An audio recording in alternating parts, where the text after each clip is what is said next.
नमस्ते दोस्तों, ज्ञान सागर एकेडमी के यूट्यूब चैनल में आप सबका मैं स्वागत करती हूँ। तो आज हम देखने वाले हैं स्केलर, वेक्टर और टेंसर क्वांटिटीज़।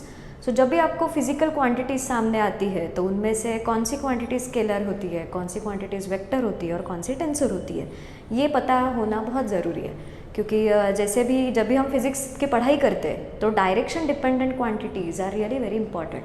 सो जब आप डेरिवेशन सॉल्व करते हो तो तब आपको साइन लेना पड़ता है, साइन कन्वेंशंस यूज़ करने पड़ते हैं। तो तब आपको पता होना चाहिए कि if some quantity which you are dealing with in derivation, if it is vector quantity, then उसका डायरेक्शन क्या होगा। तो उसी हिसाब से हम थोड़े बेसिक्स जो है वो अभी डिस्कस करने वाले। तो मैं क्या क्या कवर करूँगी इस टॉपिक में, तो सबसे पहले इंट्रोडक्शन, स्केलर क्या होते हैं, वेक्टर क्या होते हैं, उसका थोड़ा हम बैकग्राउंड लेंगे।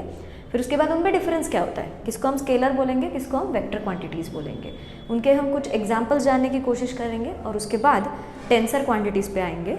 ओके, सो 11th-12th के हिसाब से आपके टेक्स्ट बुक में जो भी क्वांटिटीज़ हम आज अभी तक आपने स्टडी की होगी या फिर इसके आगे आप स्टडी करने वाले होंगे, उसके लिए आपको डेफिनेटली इस चीज़ की मदद होने वाली है। तो let's understand first introduction to scalar and vector. तो सबसे पहले मैं कुछ डायग्राम ड्रॉ करती हूँ आपके लिए। ये क्या दिख रहा है, एक एरो है, राइट? कुछ तो जस्ट एरो मैंने ड्रॉ किया है, but basically this is nothing but the vector. तो वेक्टर का ये हुआ रिप्रेजेंटेशन। कौन सा वेक्टर है ये? ए बी वेक्टर, जिसके ऊपर मैं एरो लगा रही हूँ। सो जब भी आप ए बी लिखते हो और उसके ऊपर ऐसे एरो लिखते हो तो ये हुआ वेक्टर का रिप्रेजेंटेशन। उसी को आप दूसरे तरीके से भी रिप्रेजेंट कर सकते हो, ए बी बार। ओके, सो ये हुआ वेक्टर। तो वेक्टर को क्या क्या होता है? Vector has some components. जहाँ से वेक्टर ओरिजिनेट हुआ वो हुआ टेल, उसको बोला जाता है टेल। और जहाँ पे वेक्टर खत्म होता है वो हुआ वेक्टर का हेड।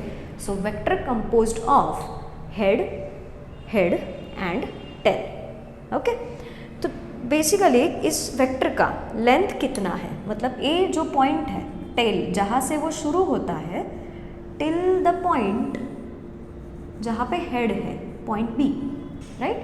तो ये क्या हुआ? वेक्टर का लेंथ। अगर आपने स्केल ली, स्केल के ऊपर अगर ऐसे रख के आपने मेजर किया तो आपको पता चल जाएगा जो मैंने ड्रॉ किया है वो कितना सेंटीमीटर का वेक्टर है। What is that length tells you? That length is nothing but the magnitude of the vector. Okay, that is nothing but the magnitude of the vector.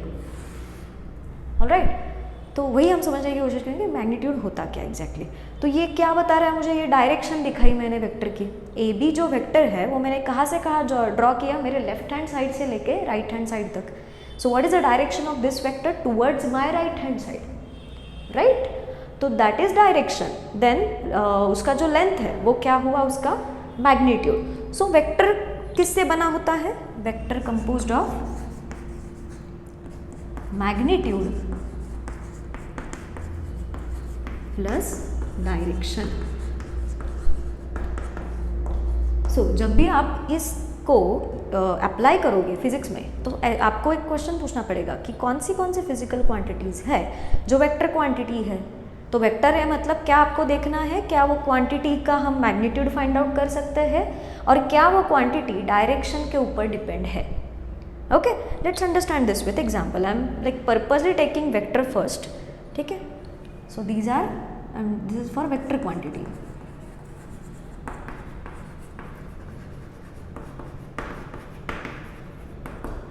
So example अगर मुझे देना है तो let's take example of force. Okay, so force क्या होता है exactly कि when we take object और when we apply some force तो ऑब्जेक्ट क्या होती है? डिस्प्लेस होती है। So according to Newton second law, F is nothing but the mass into acceleration. अगर यहाँ पे मैं एक डायग्राम ड्रॉ करती हूँ, एक ब्लॉक रखा मैंने, वुडन ब्लॉक। ओके, इसको मैंने पुश किया। कैसे मैं पुश कर रही हूँ? इस डायरेक्शन में। Which direction is it? Towards my right. तो क्या होगा? ये जो बॉक्स है वो यहाँ पे डिस्प्लेस हो जाएगा, right? And then box will change its position to something else. मान लो वो था पोजिशन ए पे, अभी वो है पोजिशन बी पे, राइट? अगर उसी तरीके से अगर और एक कोई मतलब मान लो मेरा कोई तो सिबलिंग है, तो उसने क्या डिसाइड किया कि ये जो बॉक्स है ए बॉक्स, उसको मैंने यहाँ से पुश किया और वो जो सिबलिंग है मेरा वो यहाँ से पुश कर रहा है. So what we are doing exactly? I'm pushing from this side and that other person, my sibling, is pushing from that side, opposite side. तो बॉक्स हिलेगा क्या बच्चों? बिल्कुल भी नहीं, राइट? क्यों नहीं हिलेगा? क्योंकि मैंने इस डायरेक्शन से फोर्स अप्लाई किया है और मेरे सिबलिंग ने एग्जैक्टली अपोजिट डायरेक्शन से फोर्स अप्लाई किया है. तो अगर मान लो मैंने जितना भी फोर्स अप्लाई किया वो है F1, राइट? हमने क्या बोला, फोर्स क्या है, किसका एग्जाम्पल है, वेक्टर क्वांटिटी का. वेक्टर कैसे रिप्रेजेंट करते हैं, बार के साथ, राइट? तो मैंने बार लगा दिया यहाँ पे, ओके. बट जो मेरा सिबलिंग है उसने क्या किया, अपोजिट साइड से फोर्स एक्सर्ट किया. तो मतलब जो भी फोर्स उसने एक्सर्ट किया, मान लो वो है F2 बार, राइट? बट जिस मेरी जो डायरेक्शन है फोर्स की, उसकी क्या है, अपोजिट डायरेक्शन. तो मुझे क्या देना पड़ेगा, minus F2 bar, right? Because the direction is opposite. तो मतलब क्या हुआ, नेट फोर्स क्या एक्ट हो रहा है इस ब्लॉक पे, कुछ भी नहीं. Net force is 0. When we talk about net force, F bar net, मतलब क्या, कोई भी ऑब्जेक्ट के ऊपर कितने भी फोर्सेस एक्ट हो रहे हो उसको हम ऐड करते हैं. बट ऐड करते वक्त फोर्स कैसी क्वांटिटी है, वेक्टर क्वांटिटी. उसको क्या है, मैग्नीट्यूड भी है और डायरेक्शन भी है. सो आपको खाली मैग्नीट्यूड नहीं लेना है, तो उसके साथ साथ उसका डायरेक्शन भी लेना है. तो सबसे पहले क्या है, F1 बार जो फोर्स मैंने एक्ट किया था और मेरे जो सिबलिंग ने एक्ट किया है वो मैं इसमें ऐड करूँगी, which is F2 bar with negative sign, right? So F1 bar minus F2 bar. अगर मान लो ये दोनों फोर्सेस का मैग्नीट्यूड अगर सेम है तो what is going to be net force, it is 0. तो अगर फोर्स 0 है तो क्या ऑब्जेक्ट वहाँ से हिलेगी, बिल्कुल भी नहीं, राइट? तो ये हमने डिस्कस किया डायरेक्शन पार्ट वेक्टर क्वांटिटीज़ का. अब आते हैं मैग्नीट्यूड के ऊपर, राइट? मेरी जो स्ट्रेंथ है, मान लो मैंने अगर कोई तो 0.2 न्यूटन, इतना एक छोटा सा ब्लॉक है ना, तो 0.2 न्यूटन इज इनफ, राइट? सो मेरा जो F1 बार है वो मैंने कितना अप्लाई किया, 0.2 न्यूटन, मान लो एग्जाम्पल ले रहे हैं, करेक्ट? तो वो जो मेरा सिबलिंग है उसने कितना करना चाहिए, बॉक्स हिल नहीं रहा है, विच मीन्स उसने भी उतना ही अप्लाई किया बट अपोजिट डायरेक्शन में. तो इसका मतलब क्या हुआ, F1 और F2 का जो मैग्नीट्यूड है, when we talk about magnitude, मतलब क्या, कितना फोर्स किया, the quantity we are expecting, right? So that quantity is just 0.2 और उसने कितना किया, उसने भी 0.2 किया. So magnitude of F1 and magnitude of F2 is same. That's why box is not leaving its position, its original position, but the direction of force is opposite. इसीलिए जो force मैंने अप्लाई किया था वो पॉजिटिव है, positive जो मैंने यहाँ पे लिखा नहीं है, और जो उसने अप्लाई किया which is in the opposite direction वो क्या है, नेगेटिव. तो इसी तरीके से जैसे भी वेक्टर क्वांटिटीज़ के बारे में हम जब बात करते हैं तो उसका डायरेक्शन कंसिडर करना बहुत इंपॉर्टेंट है, ओके? सो ये चीज़ हुई वेक्टर के लिए. नाउ लेट्स अंडरस्टैंड स्केलर क्या होता है.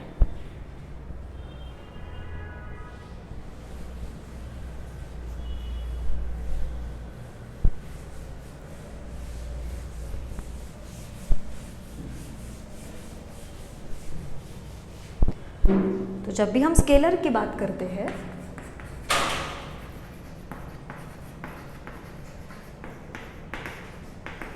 वहाँ पे scalar composed of only magnitude.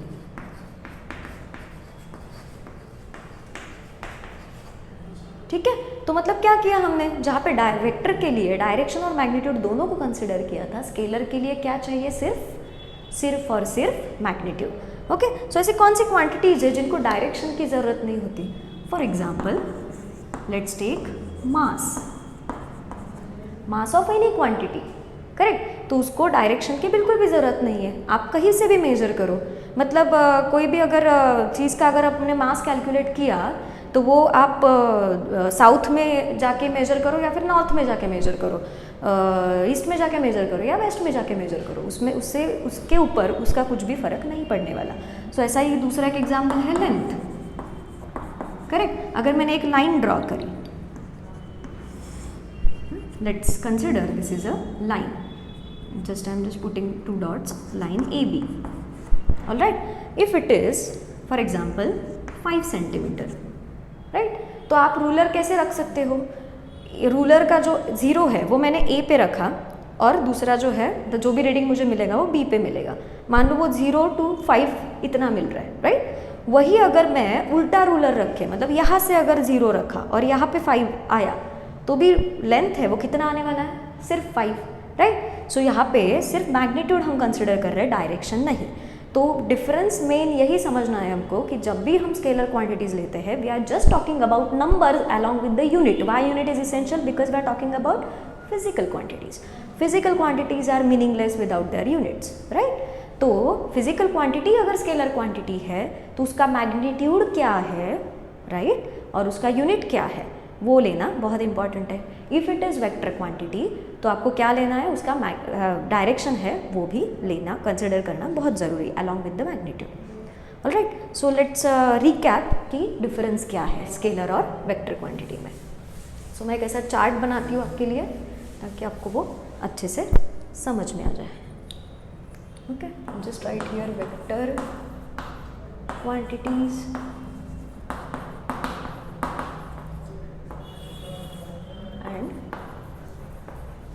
scalar quantities, alright। so first point is क्या हमने देखा, फर्स्ट ऑफ ऑल क्या करेंगे हम, डायरेक्शन और magnitude, right. So vector quantities has direction and magnitude, correct.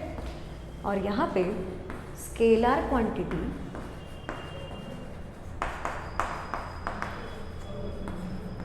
Has only magnitude, correct, जहाँ पे सिर्फ मैग्नीट्यूड होता है। फिर एग्जाम्पल क्या लिया हमने यहाँ पे, फोर्स, राइट। और यहाँ पे एग्जाम्पल मास, लेंथ, करेक्ट। सो थोड़ा और एग्जांपल्स देते हैं। अब फोर्स तो हमने कंसिडर किया, फिर होता है डिस्टेंस एंड डिस्प्लेसमेंट। क्या होता है डिस्टेंस एंड डिस्प्लेसमेंट? तो डिस्टेंस एंड डिस्प्लेसमेंट के बारे में जब हम बात करते हैं तो वो थोड़ा समझ लेते हैं। तो मैंने अभी थोड़ी देर पहले एक लाइन ड्रॉ की थी, राइट, ए बी, वो कितनी थी, 5 सेंटीमीटर। तो उसका मैग्नीट्यूड हमने डिस्कस किया, ये क्या है, what is 5 centimeter, it is length, length is equal to 5 centimeter. तो ये हुई लेंथ। तो लेंथ कैसे हमने मेजर किया था, तो कहीं से भी मेजर करो, डजेंट मैटर, आपको वो सेम ही आने वाला है। तो इसके वजह से मतलब क्या हुआ कि डायरेक्शन डिपेंडेंट नहीं है। मान लो कि ये हुआ लेंथ का फैक्टर, बट अगर मुझे ट्रैवल करना है कहाँ से, पुणे टू मुंबई, यहाँ से मैं शुरू किया पुणे जंक्शन से और पहुँची मुंबई तक, करेक्ट। डिस्टेंस कितना हुआ, मान लो 200 किलोमीटर, ऑलराइट, 200 किलोमीटर। सो अगर मैंने पुणे से शुरुआत की, मुंबई तक मैं गई, तो टोटल डिस्टेंस इज 200 किलोमीटर। वहाँ पे जाके कुछ फंक्शन अटेंड किया, वापस मैं घर पे आई मेरे पुणे में, तो बी से लेके ए तक वापस आऊँगी, right. So what is the total distance travelled, यहाँ से मैंने Pune to Mumbai, I am asking about distance, okay. So total distance अगर मुझे निकालना है तो मुझे क्या करना पड़ेगा, ए टू बी का जो डिस्टेंस है वो लेना पड़ेगा, राइट, प्लस बी टू ए का भी डिस्टेंस लेना पड़ेगा। तो अगर मैं जब पुणे से निकलती हूँ मुंबई तक पहुँची तो मैंने कितना डिस्टेंस ट्रैवल किया, 200 किलोमीटर, करेक्ट। और वापस में आई तो उतना ही डिस्टेंस मैंने ट्रैवल किया, 200 kilometre. So how much is total distance travelled, 400 kilometre, alright. ये हुई डिस्टेंस की बात। अब हम थोड़ा ये करते हैं, डिस्प्लेसमेंट के लिए सोचने की कोशिश करेंगे। Now let's talk about displacement. Same है, डेस्टिनेशन सेम है, पुणे से मैंने शुरुआत की, मैं कहाँ गई, मुंबई पे, मुंबई में, राइट। तो डायरेक्शन क्या है, from Pune to Mumbai. Direction किससे दिखाया मैंने, यहाँ पे एरो से, राइट। तो यहाँ से यहाँ तक डिस्प्लेसमेंट कितना हुआ, displacement from A to B is equal to how much is it, 200 kilometer, correct. मेरा इनिशियल पॉइंट क्या था, पुणे, फाइनल पॉइंट क्या था, मुंबई, करेक्ट। बट अभी क्या हुआ, मैं मुंबई से वापस आई पुणे में, करेक्ट। तो B to A डिस्प्लेसमेंट कितना होगा, displacement from B to A will be -200 kilometre. क्यों? क्योंकि मुंबई अभी मेरा इनिशियल पॉइंट बन गया और पुणे मेरा फाइनल पॉइंट बन गया। सो इनिशियल फाइनल पॉइंट अभी उल्टे हो गए, राइट। तो और डायरेक्शन जो है, पहले मैं पुणे से लेके मुंबई तक जा रही थी, अभी मैं मुंबई से लेके पुणे वापस आ रही हूँ, right. So when we talk about displacement we need to consider direction because displacement is vector quantity. तो डिस्प्लेसमेंट के लिए मुझे क्या करना पड़ा, उसको नेगेटिव साइन लगाना पड़ा। So when we put this sign, what this sign tells us, direction. If there is some sign associated with the physical quantity, तो वो क्या है, उसका डायरेक्शन के बारे में भी वो बता रही है, right. So if I want to calculate total displacement, what am I going to do, मैं दोनों को ऐड करूंगी, right. So AB plus BA, alright. So AB क्या है मेरा पॉजिटिव 200 प्लस BA क्या है negative 200, answer will be 0 kilometre. So what is total displacement I have travelled, 0 kilometre, but what is total displacement distance 400 kilometre. तो distance क्या हुई, scalar quantity, distance is scalar quantity whereas displacement is vector quantity. Okay तो यहाँ तक हमने scalar और vector के बारे में बात की और उसके एग्जांपल्स भी डिस्कस किए। तो I would like you to do some more examples और थोड़ा सोचो इसके बारे में कि स्केलर के और क्या एग्जांपल्स हो सकते हैं, वेक्टर के और क्या एग्जांपल्स हो सकते हैं, और जो भी एग्जांपल्स आपको दिमाग में आते हैं और या फिर समझ में आते हैं कि यस हाँ ये हो सकता है, do let us know in comment box. Okay तो ये हुआ वेक्टर के बारे में। नाउ लेट्स अंडरस्टैंड टेंसर क्या होते हैं। तो ये टेंसर जो होते हैं वो हमेशा आपको 11th-12th के टेक्स्ट बुक में नज़र आएगा, और स्पेशली 12th के बच्चों के लिए जब भी आप रोटेशनल डायनामिक्स पढ़ोगे तो उसमें एक क्वांटिटी आती है और बहुत बड़े बड़े डेरिवेशंस भी आते हैं उसके, राइट। और वो क्वांटिटी है moment of inertia, correct. Let's understand tensor quantities. तो एग्जाम्पल क्या होता है, मोमेंट ऑफ इनर्शिया। मैं खाली यहाँ पे एक एग्जाम्पल लिख के रखती हूँ, moment of inertia. So let's understand first what is tensor. तो टेंसर क्वांटिटीज़ वो क्वांटिटीज़ होती है जो स्केलर भी नहीं होती और वेक्टर भी नहीं होती। मतलब क्या, उसको ना मैग्नीट्यूड डिपेंडेंट है वो और ना ही मैग्नीट्यूड और डायरेक्शन डिपेंडेंट है। तो मतलब किसके ऊपर डिपेंडेंट है, राइट। सो टेंसर क्वांटिटीज़ के लिए बेसिकली हमको लगते हैं 3 dimensional.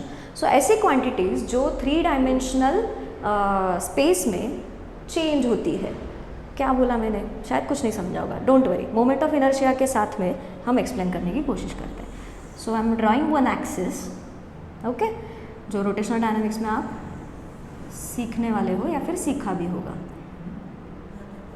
So there is one object here, let's consider the position of the object is P.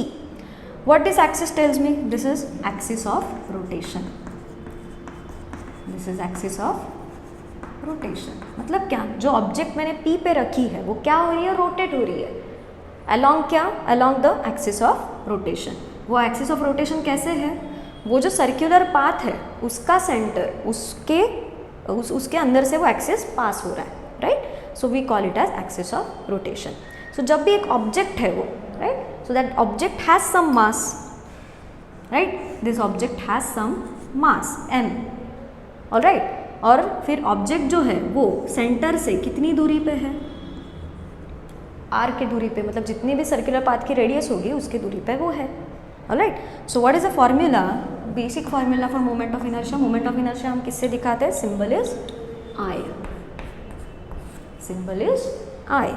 So I is equal to mr square, correct. Mass लिया, वो ऑब्जेक्ट का mass multiply by radius of the circular path और उसका square, square of the radius of circular path. This is nothing but the moment of inertia.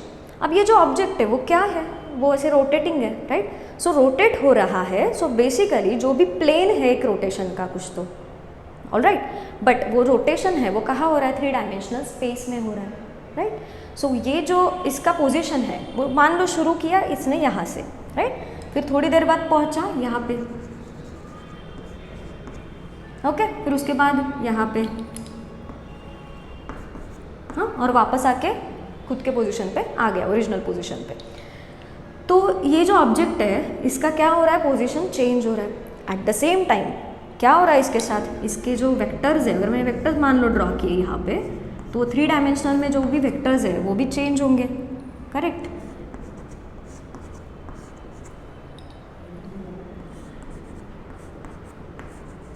Right, तो ये क्या बता रहा है मुझे, X Y Z 3 directions, right, X Y Z 3 directions, correct. So जब भी ऐसी क्वांटिटी जिसका moment of inertia 3 dimensional space में चेंज हो रहा है, ऐसे फिजिकल क्वांटिटी जिसकी डायरेक्शन और मतलब वो जो है वो चेंज इन क्वांटिटी हमको मिल रहा है, वो कैसे है, 3 डायमेंशन में चेंज होता हुआ दिख रहा है, तो उस केस में हम क्या बोलते हैं उस क्वांटिटी को, tensor quantity. Okay, so generally tensor जो है वो मैट्रिक्स के फॉर्म में रिप्रेजेंट किए जाते हैं, उसके मैथमेटिक्स के डिटेल में मैं अभी नहीं जाने वाली, but it just you need to know कि जब भी टेंसर क्वांटिटीज़ आती है तो वो ना ही वेक्टर क्वांटिटीज़ कंप्लीटली होती है, we can not restrict them up to vector, उसको डायरेक्शन हो सकता है, ओके, बट वो जो डायरेक्शन है वो जैसे भी पॉइंट बदल जाता है वैसे वैसे उसका डायरेक्शन भी चेंज होता रहता है। Alright, so what we have just talked about, tensor is not a मतलब quantity which is not scalar or vector, we consider all of them as a tensor quantity। तो इसी तरीके से हमने स्केलर के बारे में बात की, वेक्टर के बारे में बात की, और टेंसर का एक एग्जांपल मैंने आपको इंट्रोड्यूस किया। तो वही आपको समझना है कि जब भी अगर डिस्प्लेसमेंट है वो कैसे है, एक डायरेक्शन में हो रही है, राइट। अगर मैंने वेलोसिटी कंसिडर किया तो object is moving in certain direction, that direction you can actually identify. तो जब भी आप डायरेक्शन स्पेसिफाई कर सकते हो यू कंसिडर वेक्टर क्वांटिटी, क्योंकि एक यूनी डायरेक्शन है उसके लिए, राइट। अगर डायरेक्शन चेंज किया आपने तो वो चेंज इन डायरेक्शन नोटिस होने वाला है, which might not be notice, which can not be noticed in case of tensor quantities. तो जैसे अभी मेरे सीलिंग के ऊपर एक पंखा है, राइट, फैन है, तो फैन क्या है, कंटिन्यूसली रोटेट हो रहा है, right. If I ask you this question कि there are like three hands, right, fan को क्या है, थ्री वो ये है हैंड्स है, तो उसके जो हैंड्स है वो उसमें उसको मैंने अगर लेबल किया 1 2 3, so when the fan is rotating around its axis of rotation, tell me the exact position of that blade number 1, वो जो ब्लेड है नंबर 1 का उसकी एग्जैक्ट पोजीशन मुझे बताओ, can you tell me? No, it's just really impossible, क्योंकि fan जो है वो रोटेट हो रहा है, राइट, और वो रोटेट इतना फास्ट हो रहा है कि हमको उसकी जो ब्लेड 1 की या सेकंड की या थर्ड की पोजीशन बताना बहुत डिफिकल्ट है। तो इसके केस में that fan has moment of inertia, right? So such quantities which are quite difficult to talk about their direction so easily, we consider those quantities as tensor quantity. I hope आपके समझ में ये चीज़ें आ रही होगी। और फिर टेंसर क्वांटिटीज़ और कौन सी क्वांटिटीज़ है जो आप फिज़िक्स पढ़ते पढ़ते उसके अक्रॉस आते हो और आपको लगता है कि हाँ शायद ये टेंसर क्वांटिटी है, या फिर पक्का पता है कि क्वांटिटी है, तो प्लीज़ मुझे बताइए कमेंट बॉक्स में। और लाइक करना मत भूलना, शेयर करना भी बिल्कुल मत भूलना। Okay, so like share and subscribe to our channel if you have not done it. और बहुत सारे वीडियोज़ है जो आपके काम के होने वाले हैं, right. So just press that notification button, so जब भी हम कुछ और करने की कोशिश करेंगे तो आपको नोटिफिकेशन ज़रूर मिल जाएगा। Thank you so much for watching.